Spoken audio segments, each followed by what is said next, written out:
আজকে আমরা আলোচনা করব জীবনের উৎপত্তি বা অরিজিন অফ লাইফ, অর্থাৎ পৃথিবীতে কিভাবে প্রাণের উৎপত্তি ঘটেছিল সেটা নিয়ে আমরা আলোচনা করব। তো ভিডিওটা শেষ অবধি দেখতে থাকো, আশা করি তোমাদের অরিজিন অফ লাইফ সম্পর্কে একটা ক্লিয়ার ধারণা তৈরি হবে। দেখো, অনুমান করা যায় পৃথিবীর সৃষ্টি হয়েছিল প্রায় 460 কোটি বছর আগে। কি বললাম? পৃথিবী সৃষ্টি হয়েছিল প্রায় 460 কোটি বছর আগে। এত কোটি বছর আগে পৃথিবী সৃষ্টি হয়েছিল। তারপরে এই পৃথিবীতে প্রাণের আবির্ভাব ঘটেছিল বলছে 350 কোটি বছর আগে। কি সৃষ্টি হয়েছিল? না, প্রাণের সৃষ্টি হয়েছিল।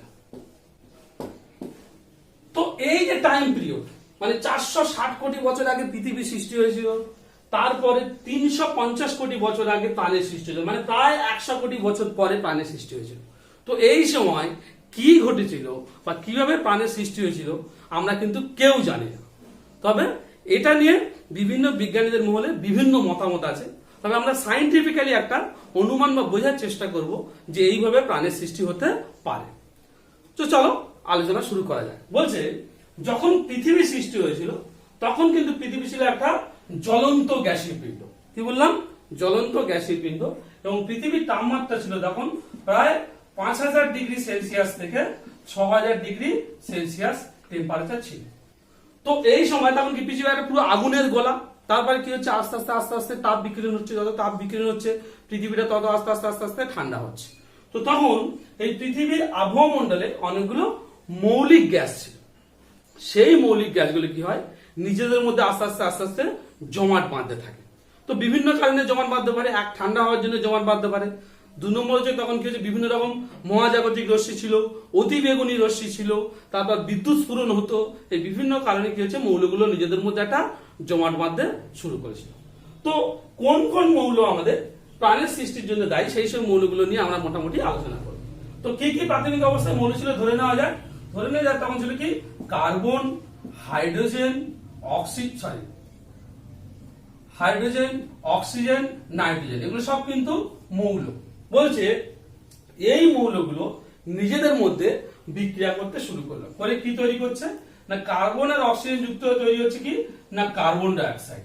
যেমন হাইড্রোজেন আর অক্সিজেন যুক্ত হয়ে কি তৈরি হচ্ছে? জল। যেমন কি নাইট্রোজেন আর হাইড্রোজেন যুক্ত হয়ে কি তৈরি হচ্ছে? না, অ্যামোনিয়া। নাইট্রোজেন আর কার্বন যুক্ত হয়ে কি তৈরি? না, সরি, হাইড্রোজেন আর কার্বন যুক্ত হয়ে কি তৈরি হচ্ছে? না, মিথেন। এইগুলো সব তৈরি হলো। এই যে এইগুলো তৈরি হলো, দেখো যখন এই অবস্থায় এলো তখন বলা হচ্ছে যে পৃথিবীতে কিন্তু আর অক্সিজেন ছিল না। মানে যত এই মৌলিক অক্সিজেনটা হাইড্রোজেনের সঙ্গে যুক্ত হয়ে সব জল তৈরি হয়ে গেছে। মানে এটা অ্যাকচুয়ালি তখন জলীয় বাষ্প আকারে ছিল। তখন কিন্তু পৃথিবীতে কোনো অক্সিজেন ছিল না। এই জলীয় বাষ্পটা আস্তে আস্তে যত আরো টেম্পারেচার ঠান্ডা হচ্ছে তত ঘনীভূত হয়ে আস্তে আস্তে বৃষ্টি রূপে পৃথিবীতে পড়তে শুরু করলো। তারপরে সমুদ্র সৃষ্টি হলো। এটা কিন্তু একটা তত্ত্ব বলছে। আর একটা তত্ত্ব বলছে যে পৃথিবীর প্রথম থেকেই কিন্তু অক্সিজেন ছিল না। কি হয়েছে? তাই অক্সিজেন যদি না থাকার জন্য কি হবে? জল ছিল না। তাহলে জল কোথা থেকে এসছে? এই নিয়ে কিন্তু একটা বিরাট দ্বিমত আছে। তাই কেউ কেউ মনে করছে যে অন্য কোনো জায়গা থেকে ধূমকেতুর মাধ্যমে যে বরফ আকারে জলগুলো পৃথিবীতে এসেছিল, তারপর সেই বরফগুলো বরফ গলে জল হয়ে তোমার সমুদ্র সৃষ্টি হয়েছিল। কারোর মতামত এটা। তবে সবাই কিন্তু একটা বাক্যে স্বীকার করে নিচ্ছে যে একটা সময় পৃথিবীতে অক্সিজেন ছিল না। যেহেতু অক্সিজেনটা হাইড্রোজেনের সঙ্গে যুক্ত এটা তৈরি হতে পারে, তাই কি হচ্ছে? এখানে আর অক্সিজেন ছিল না। তো এই যখন অবস্থায় তৈরি হলো, এগুলোকে আমরা কি বলছি? অজৈব যৌগ। অজৈব যৌগ হলো। তো এই অজৈব যৌগ থেকে কি হবে? আস্তে আস্তে জৈব যৌগে পরিণত হবে, যেটাকে আমরা কি বলি? কেমিক্যাল ইভলিউশন বলে থাকি। তো এই অজৈব যৌগগুলো কি হলো? এরপরে আস্তে আস্তে কি হচ্ছে? নিজেদের মধ্যে আবার বিক্রিয়া করতে শুরু করে দিল। সেই একই কারণে মহাজাগতিক রশ্মি, অতি বেগুনি রশ্মি, বিদ্যুৎ স্ফুরণ, তারপর পৃথিবী ঠান্ডা হচ্ছে, এইসব বিভিন্ন কারণে নিজেদের মধ্যে এমন একটা এনভায়রনমেন্ট তৈরি হচ্ছে, তখন এরা কিছু নিজেদের মধ্যে আবার বিক্রিয়া করতে শুরু করবে। এই বিক্রিয়া করে তারা তৈরি করে কি হচ্ছে না সরল যৌগ তৈরি করে। কি কি তৈরি করতে পারে? যেমন তৈরি করতে পারে fatty acid,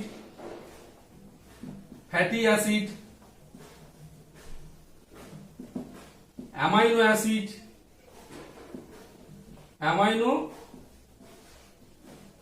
acid, nucleic acid,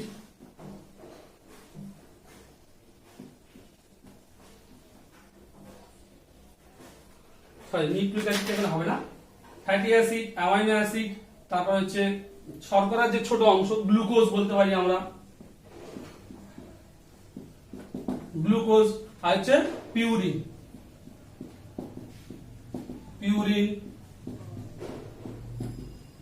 pyrimidine, এগুলো সব তৈরি হতে থাকবে। তো একটা জিনিস ভালো করে খেয়াল করে দেখো, এই যে জিনিসগুলো তৈরি হচ্ছে এগুলোকে সবগুলোকে আমরা কি বলছি? সরল জৈব যৌগ। কি বলছি?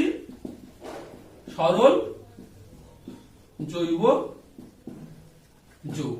এই প্রথম কিন্তু অজৈব যৌগ থেকে আস্তে আস্তে সরল জৈব যৌগ তৈরি হয়েছে। তো ফ্যাটি অ্যাসিড থেকে কি তৈরি হবে? পরে ফ্যাট তৈরি হবে। অ্যামাইনো অ্যাসিড থেকে কি তৈরি হবে? প্রোটিন তৈরি হবে। গ্লুকোজ থেকে কি তৈরি হবে? শর্করা তৈরি হবে। পিউরিন, পিরিমিডিন এগুলো থেকে কি তৈরি হবে? না ডিএনএ বা আরএনএ তৈরি হবে, মানে নিউক্লিক অ্যাসিড তৈরি হবে। তো এই যেগুলো তৈরি হচ্ছে এটা হচ্ছে প্রথম সরল জৈব যৌগ তৈরি হলো। তো এই অবস্থায় বলছে এইগুলো যখন এক জায়গায় তৈরি হয়েছে, হয়ে যখন সমুদ্রের জলের সাথে মিশছে, পুরো সমুদ্রের জলের সাথে পুরো যখন এটা মিশলো, তখন তাকে বলা হচ্ছে না একটা স্যুপ মতো তৈরি করছে, যাকে বিজ্ঞানী হ্যালডেন বলেছিল হট ডাইলিউট স্যুপ। কি বললাম? এটাকে তখন কি বলা হচ্ছে না হট, এটাকে কি লিখছি? Hot dilute soup. কে বলেছিল? না বিজ্ঞানী হ্যালডেন বলেছিল যে এটাকে বলছে না হট ডাইলিউট স্যুপ তৈরি হয়েছে। তো এরপরে এই সরল জৈব যৌগ থেকে অ্যাকচুয়ালি কি তৈরি হবে? না জটিল জৈব যৌগ তৈরি হবে। কি করে তৈরি হবে? যেমন ফ্যাটি অ্যাসিড থেকে কি তৈরি হবে? ফ্যাটি অ্যাসিড থেকে তৈরি হবে ফ্যাট। অ্যামাইনো অ্যাসিড থেকে কি তৈরি হবে? অ্যামাইনো অ্যাসিড থেকে তৈরি হবে প্রোটিন। গ্লুকোজ থেকে কি তৈরি হবে? শর্করা। আর পিউরিন, পিরিমিডিন থেকে কি তৈরি হবে? ডিএনএ বা আরএনএ। যখন এই অবস্থায় তৈরি হলো তখন তাকে আমরা কি বলছি? এটাকে আমরা কি বলছি? না কোয়াসারভেট। কি বলছি এটাকে আমরা?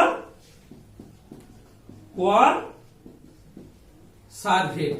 এটা বলেছিল বিজ্ঞানী উফারে, বলেছিল যখন এই অবস্থা আছে তখন সেটাকে কি বলা হচ্ছে?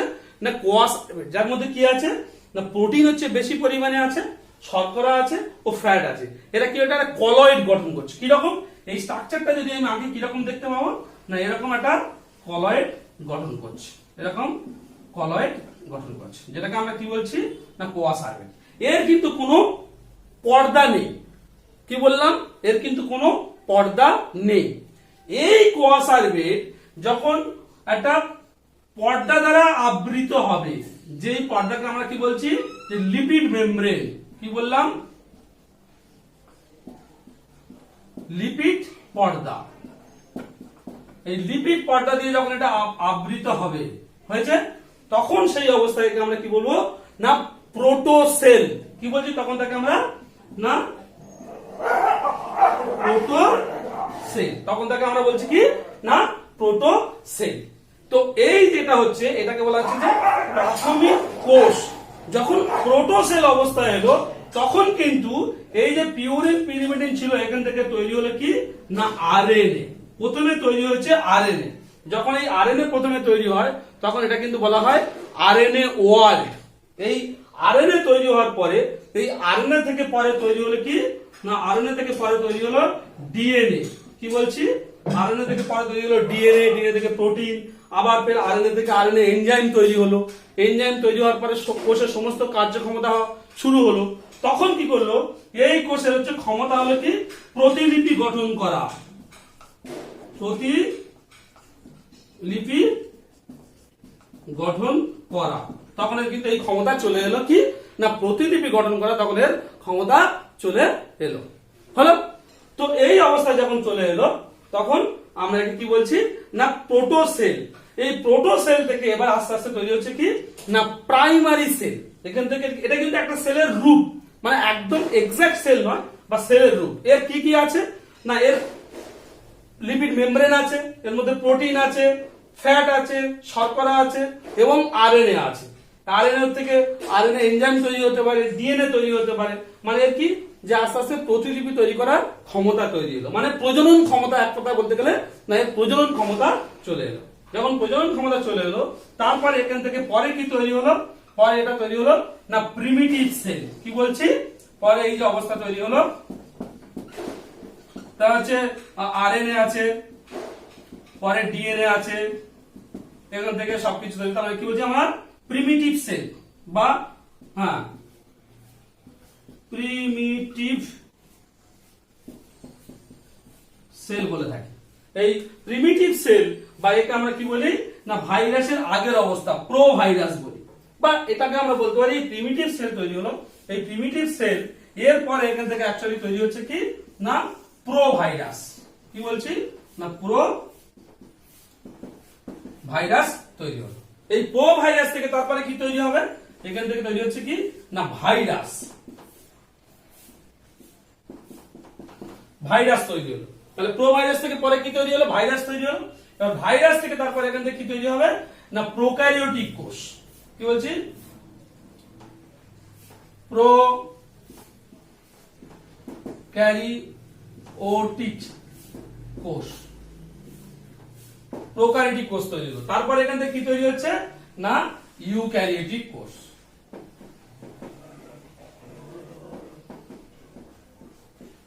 ইউক্যারিওটিক কোষ। তো এইভাবে অ্যাকচুয়ালি যখন অ্যাকচুয়ালি প্রোক্যারিওটিক কোষ তৈরি হলো, তখন কি হলো যে প্রাণের অস্তিত্ব চলে এলো।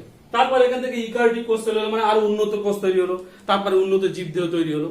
তো এইভাবে অ্যাকচুয়ালি যে পৃথিবীতে প্রাণের সৃষ্টি হয়েছে। তো এটা হচ্ছে বিজ্ঞানীদের তথ্য অনুযায়ী মোটামুটি সাইন্টিফিক্যালি অনুমান করা যায় যে এইভাবে পৃথিবীতে প্রাণের অস্তিত্ব এসেছে। তো আশা করি ভিডিওটা তোমরা বুঝতে পেরেছো। ভিডিওটা তোমাদের যদি ভালো লেগে থাকে তাহলে লাইক করো, শেয়ার করো, আর যদি মনে করো চ্যানেলটিকে সাবস্ক্রাইব করো। Thank you.